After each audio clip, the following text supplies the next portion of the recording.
ये कहानी भरतपुर गांव के शेट्टी परिवार की कहानी है, जिसमें हरिवंश शेट्टी अपनी पत्नी और 3 बेटियों के साथ रहता है। हरिवंश पेशे से इंजीनियर है और अपनी तीनों बेटियों को बहुत पढ़ा लिखा कर अपने पैरों पर खड़ा करना चाहता है। गांव के सभी लोग हरिवंश को बेटियों की पढ़ाई के बजाय उनकी शादियों के लिए पैसे जोड़ने की सलाह देते हैं, मगर हरिवंश शेट्टी अपनी मर्जी का मालिक है। वो किसी की नहीं सुनता सिवाय अपने। एक दिन अपने ऑफिस जाते हुए हरिवंश को रास्ते में उर्मिला चाची मिलती हैं। बेटा, मैंने तुम्हें मना किया था ना बेटियों को इतना पढ़ाने से, मगर मैंने सुना है तू उन्हें विदेश भेजने की तैयारी कर रहा है। हाँ चाची, आजकल के बच्चे पढ़े लिखे होते हैं और सब अपने पैरों पर खड़े होते हैं। मैं भी अपनी बेटियों को बहुत पढ़ाना लिखाना चाहता हूँ। एक बार अपने पैरों पर खड़ी हो जाए, उसके बाद शादी की सोचेंगे। मगर बेटा, उनकी शादी। ओफो चाची, अभी वो तीनों बहुत छोटी हैं। तुम उनकी चिंता मत करो, मैं हूँ ना, मैं सब संभाल लूंगा। इतना कहकर हरिवंश अपने ऑफिस के लिए निकल जाता है। उसके ऑफिस पहुंचते ही उसे खबर मिलती है कि गांव में भूकंप आया है और सब बर्बाद हो गया है। हरिवंश वापस घर पहुंचता है और देखता है कि उसका पूरा गांव बर्बाद हो गया है। अरे ये सब क्या हो गया? मैं तो लुट गया, बर्बाद हो गया। अब कैसे सब हो पाएगा? मेरी बेटियां कैसे विदेश जाएंगी और आगे की पढ़ाई करेंगी? अजी, नुकसान तो पूरे गांव का हुआ है, मगर भगवान की कृपा है कि हम में से किसी को कुछ नहीं हुआ। सभी लोग जल्दी से जल्दी गांव को खाली कर दो। सरकार ने कहा है यहाँ अभी और बड़े भूकंप आने वाले हैं। देखते ही देखते पूरा गांव नदी पार करने के लिए इकट्ठा हो जाता है। सभी नदी के किनारे खड़े चिट्टी का इंतजार करते हैं। वहीं हरिवंश शेट्टी का परिवार भी अपने नंबर का इंतजार करता है। हरिवंश किसी सोच में डूबा है, तभी उसके कंधे पर कोई हाथ रखता है।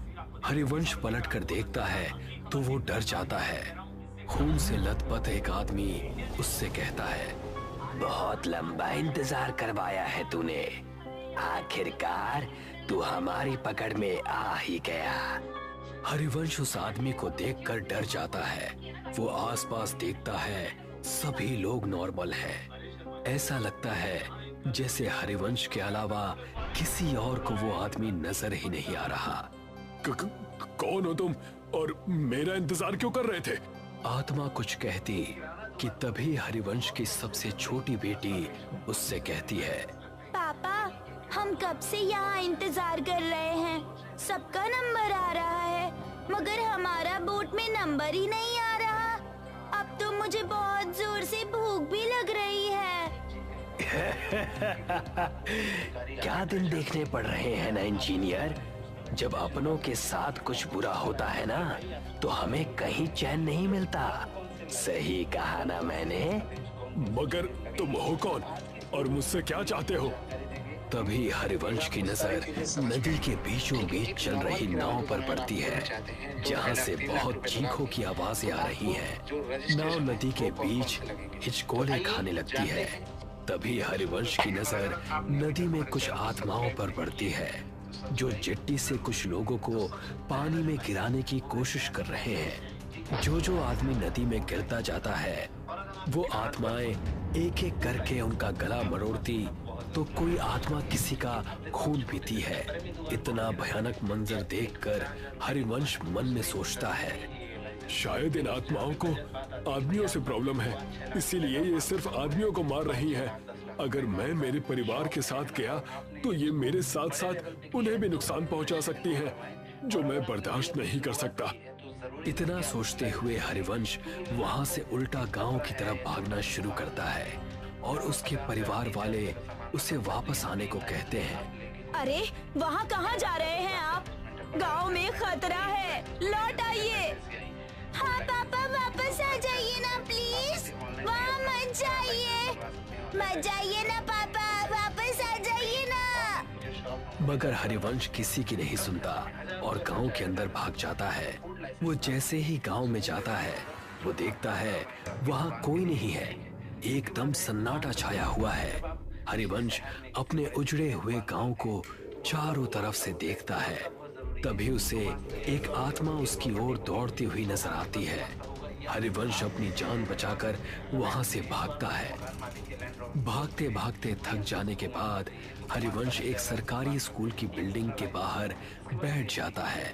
वहां भी उसे सब उजड़ा हुआ दिखता है। तभी दो छोटे बच्चों की आत्मा हरिवंश के पास आती है और उससे कहती है, अंकल, हम तो मासूम से बच्चे थे ना, आपने हमें क्यों मार दिया? अब आपका नंबर है। मैं इन बच्चों को क्यों मारूंगा भला? मैं खुद बेटियों का बाप हूँ। हे भगवान, ये सब क्या हो रहा है मेरे साथ? वहाँ मेरा परिवार भी अकेला है। मुझे लगता है इन सबको कोई गलत फहमी हो रही है। हरिवंश ऐसा मन में सोच रहा होता है कि तभी एक भयानक औरत की आत्मा वहां आ जाती है और हरिवंश से कहती है, जब अपने परिवार से इतना प्यार करते हो तो दूसरों के बारे में कभी क्यों नहीं सोचते? आप मरोगे और बहुत बुरी मौत मरोगे। हरिवंश ये सब देखता है और फिर इधर उधर भागने लगता है। वो भागते भागते वापस नदी के किनारे आ जाता है, मगर इस बार वो देखता है कि वो जहाँ खड़ा है वहाँ कोई भी नहीं है। तभी वो देखता है एक और चिट्टी नदी के अंदर जा रही है जिस पर कुछ आत्माएं हमला करती हैं। हरिवंश को ये पहले समझ में नहीं आता। तभी वो देखता है कि गांव की तरफ से दौड़ती हुई आत्माएं हरिवंश के पास आ रही हैं। अब मेरा बच पाना मुश्किल है भगवान, मेरे परिवार का ध्यान रखना। तभी सामने से आती हुई आत्माएं उस पर जैसे हमला करती हैं। हरिवंश का पांव टकराता है और वो गिरते गिरते बचता है। वो अपनी नजर घुमाता है तो वो देखता है कि नदी पर एक पुल बना हुआ है। ऐसा कैसे हो सकता है? अभी तो यहाँ कुछ भी नहीं था, ये पुल कहाँ से आ गया? हरिवंश को लगता है कि शायद इस मुश्किल घड़ी में उसे कुछ समझ में नहीं आ रहा है। ये पुल पहले से ही यहाँ होगा, मगर उसने नोटिस नहीं किया। हरिवंश बिना कुछ सोचे समझे उस पुल पर चढ़ जाता है और वहां से दूसरी तरफ भागना शुरू करता है।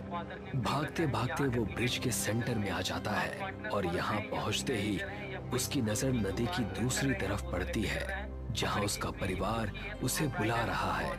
हाँ सुधा, मैं आ रहा हूँ। हाँ बेटा, मैं बस अभी आया।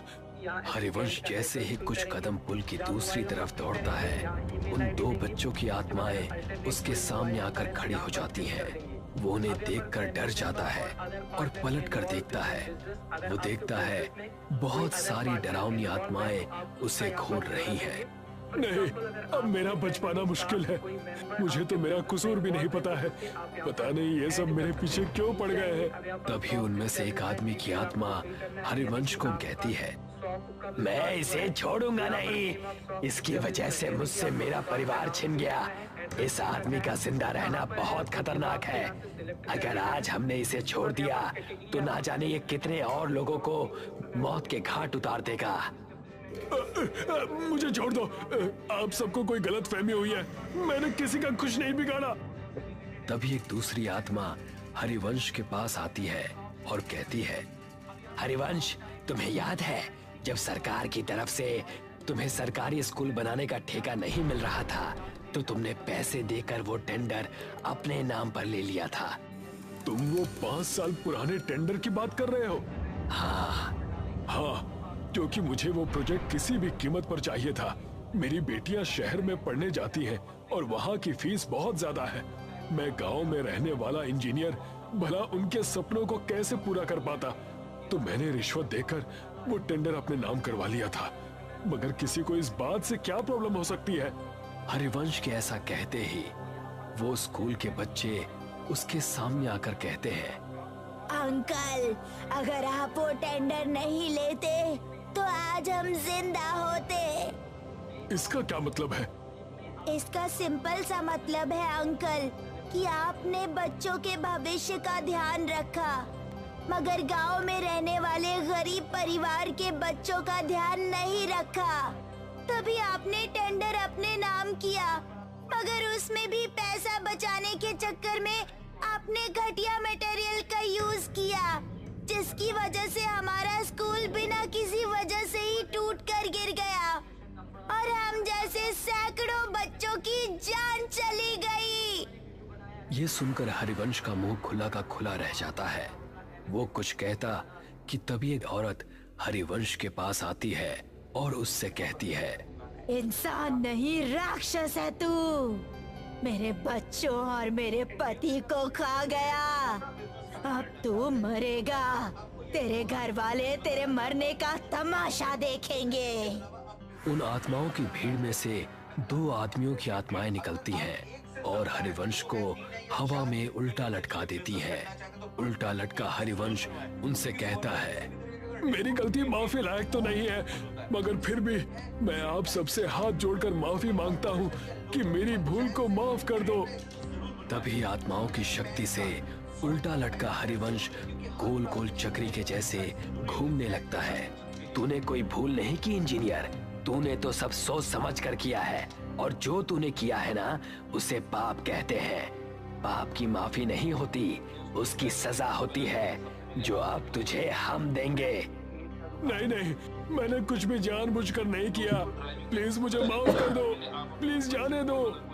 हाँ हाँ, आज तुझे इस दुनिया से भेजने ही तो आए हैं। तू शायद भूल रहा है इंजीनियर, तूने गांव का सिर्फ वो स्कूल ही नहीं बल्कि म्यूनिसिपल का हॉस्पिटल भी बनाया था।